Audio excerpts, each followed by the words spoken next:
एक देश दो कानून, या यूं कह लीजिए कि अपना खुद का संविधान और खुद का कानून। जिस बात के लिए दूसरा मुजरिम है, देशद्रोही है, आतंकवादी है, अलगाववादी है, उसी के लिए खुद राष्ट्रभक्त हैं, शांति दूत हैं और राष्ट्रप्रेमी हैं। आखिर क्यों नहीं सोचते कि उनका ये दोगलापन सारी दुनिया देख रही है, समझ रही है? आखिर क्यों अपनी करतूतों पर ऐसा बर्ताव करते हैं जैसे रेगिस्तान में शत्रुमुर्ग अपनी मुंडी रेत में डालकर सोचता है कि उसे कोई नहीं देख रहा? क्यों नहीं समझते उनका ऐसा बर्ताव करने से पूरी दुनिया में देश की छवि खराब हो रही है, देश बदनाम हो रहा है। हाँ, उन पर क्या फर्क पड़ता है देश की छवि खराब होने या अच्छी होने से? वे तो सिर्फ सत्ता के लोभी हैं और कैसे भी हथकंडे अपनाकर सत्ता में बना रहना चाहते हैं। मैं इस देश का मुसलमान हूं। ये देश मेरा भी उतना ही है जितना और सबका है। मेरे पूर्वजों ने भी अपना खून बहाकर इस देश को आजाद कराया था। मेरे पूर्वजों ने भी अपनी जानों की आहुति दी थी देश को आजाद कराने के लिए। अब अगर आप ये कहते हो कि अगर तुम्हारे पूर्वजों ने खून बहाया और जानों की आहुति दी तो उसका हिस्सा मिल तो गए, फिर तुम्हारा क्या है? तो मैं उनको ये कहना चाहता हूं कि चार भाइयों में से जिसने अपना हिस्सा मांगा उसको मिल गया, लेकिन बाकी तीन तो अलग नहीं हुए। मैं उन्हीं तीन भाइयों में से एक भाई हूं जो आज भी अपने भारत को उतना ही प्यार करता हूं जितना उससे पहले करता था। मैं इस देश का मुसलमान, देश से कुछ सवाल करना चाहता हूं और यह सवाल करना मेरा हक है, क्योंकि मैं भी इस देश के संविधान का हिस्सा हूं, इस देश के लोकतंत्र का हिस्सा हूं। मैं इस देश का मुसलमान इस बात का सबूत हूं कि मेरे बाबा व अजदाद ने विभाजन को नहीं कबूल किया, इस देश को कबूल किया जिस देश की मिट्टी से वो बने थे। मेरे पूर्वजों के पास ऑप्शंस थे चुनने के लिए, लेकिन उन्होंने भारत देश को चुना, बजाय इसके कि मेरे इस अमल पर फख्र और इज्जत की नजर से देखा जाता, हिकारत की नजर से देखा जाने लगा। और अब तो हद ये हो गई कि मेरे मजहबी मामलात, मेरे खान पान, मेरी शरीयत और मेरे औकाफ तक में दखल अंदाजी करना शुरू कर दिया है। मैं इस देश का मुसलमान अपने दर्द और अपने एहसासात को कब तक छुपाऊंगा? आखिर कब तक मैं सवाल नहीं करूंगा? क्यों मेरे साथ दोगला बर्ताव करते हो?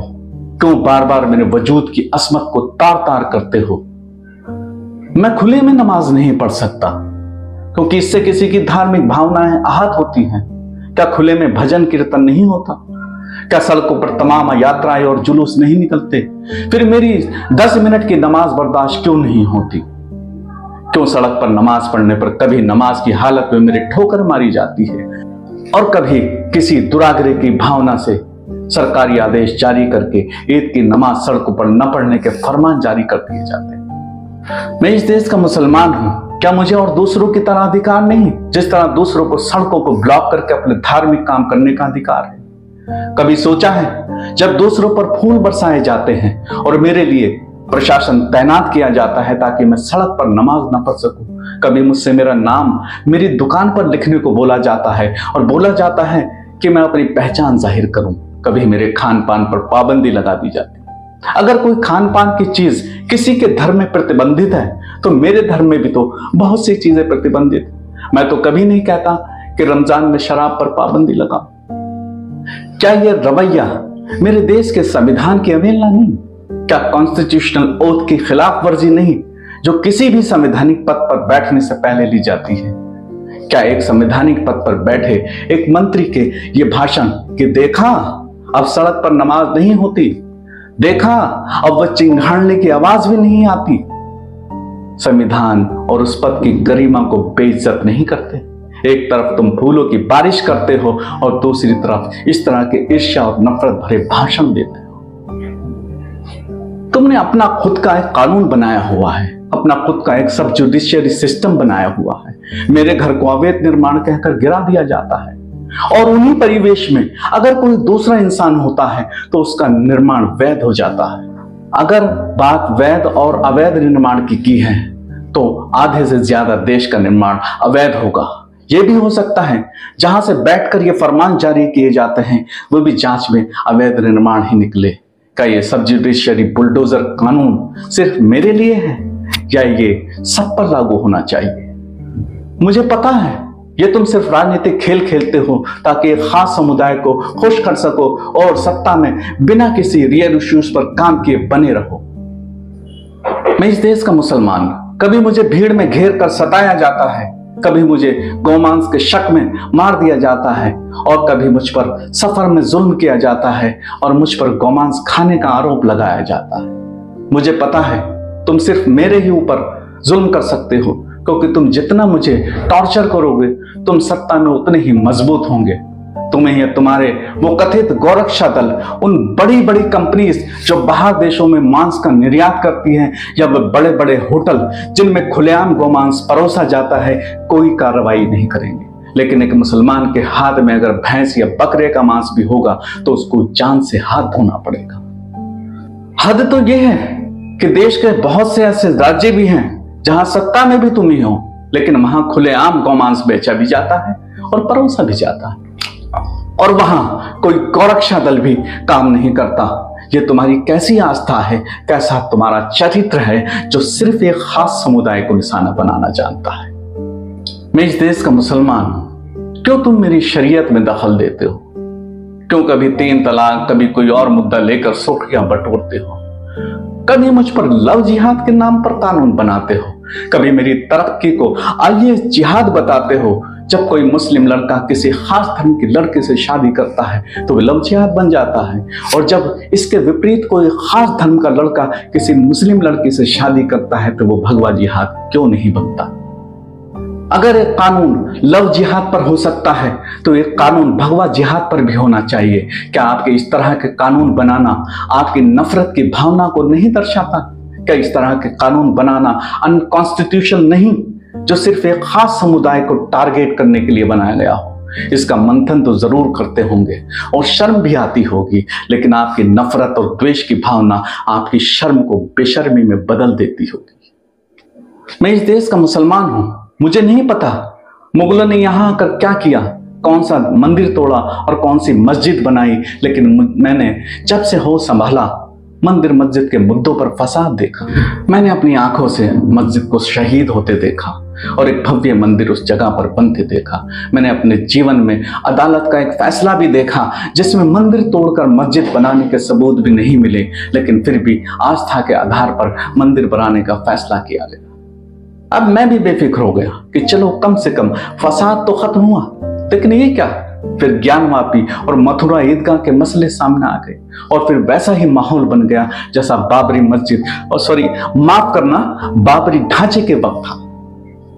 मेरी एक बात समझ में नहीं आती, तमाम मुस्लिम देश अपने देशों में मंदिर बना रहे हैं। सऊदी ने मंदिर बनाया, कुवैत, ओमान और दुबई ने मंदिर बनाए, और मेरे देश में मंदिर मस्जिद फसाद ही खत्म नहीं होता।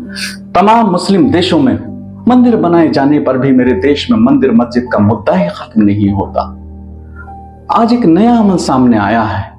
कई जगह मस्जिदों के निर्माण को अवैध बताया जा रहा है और इस पर धरने प्रदर्शन देश में हो रहे हैं और उन मस्जिदों को तोड़ने की मांग हो रही है। मैं ये नहीं कहता कि मस्जिद का निर्माण अवैध नहीं हो सकता, लेकिन ये जरूर कहूंगा कि एक बार उन मंदिरों पर तो नजर डाल लेते जो फुटपाथों पर बने, जो सड़क के बीच में बने हैं, जो सरकारी दफ्तरों में बने हैं, जो थाने और सरकारी जमीनों पर बने हैं। कम से कम देश के तमाम मंदिरों की एक बार जांच तो कराते।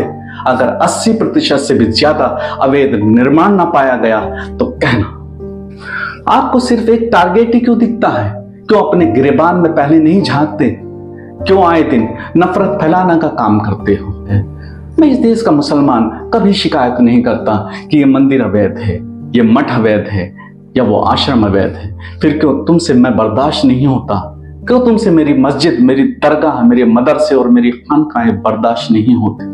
मुझे पता है तुम ये मुद्दे क्यों लाते हो, क्योंकि सिर्फ ये मुद्दे ही तुम्हें सत्ता के शिखर तक पहुंचा सकते हैं। लेकिन तब क्या करोगे जब देश की जनता तुम्हारे इन मुद्दों से उकता जाएगी? तब जब देश की जनता तुमसे मंदिर मस्जिद के बजाय वास्तविक मुद्दों की बात करेगी, तब क्या करोगे जब देश की जनता तुमसे शिक्षा, स्वास्थ्य और रोजगार की बात करेगी? अब एक नया जिन और निकल कर आया वक्फ बोर्ड के नाम पर, जो कभी सामने नहीं आया था। अब ये समझ में नहीं आ रहा कि ये बिल सिर्फ एक इंसान की बिल्डिंग को बचाने के लिए सामने आया है या इसके पीछे भी सिर्फ देश के मुसलमान को थोड़ा और तकलीफ पहुंचाना मकसद है। वक्फ कानून को बदलना चाहते हैं, वक्फ को हाई कोर्ट और सुप्रीम कोर्ट में चैलेंज किया जा सके, ऐसा चाहते हैं। चाहते हैं वक्फ बोर्ड जिसमें सिर्फ मुसलमान अपनी प्रॉपर्टी दान करता है, वक्फ करता है, उसमें हिंदू भी शामिल हो। क्यों? क्या आपने राम मंदिर ट्रस्ट में किसी मुसलमान को रखा है जो तुम वक्फ बोर्ड में दखल दे रहे हो? क्या तुमने बड़े बड़े मंदिरों के चढ़ावों को अपने अधीन किया जो वक्फ बोर्ड पर अपने पंजे गाड़ना चाहते हो? जब कोई हिंदू या गैर मुस्लिम वक्फ में अपनी प्रॉपर्टी वक्फ नहीं कर सकता है तो वे जिम्मेदार कैसे बन सकता है? तुम्हारा मकसद आखिर क्या है? क्या चाहते हो तुम देश के मुसलमान से जो नित्य नए प्रोपेगेंडे खड़ा करते रहते हो? देश का मुसलमान बहुत सब्र करने वाला है। देश का मुसलमान अपने देश के भाईचारे को बनाए रखने वाला है और देश को बजाय इन मसलों के तरक्की के रास्ते पर चलता देखना चाहता है। अब रहने दो, बस करो और मुसलमान को अपनी सत्ता हासिल करने का जरिया मत बनाओ। अगर हमारे बीच ये नफरत का बीज न बोया गया होता तो हमारे देश की जनता की मानसिकता भी कुछ और होती और आज हम विकसित देशों की श्रेणी में खड़े होते, ना कि विकासशील देशों। अब भी वक्त है, अगर मेरे देश की जनता आपसी भाईचारे और देश की एकता और अखंडता को अपनी ताकत बना ले और नफरत की राजनीति करने वालों को नकार दे तो मेरा देश उसी शिखर पर पहुंच सकता है। मैं इकबाल तकी शेरकोटी आपसे इजाजत चाहता हूं। आदाब, नमस्कार, सत श्री अकाल।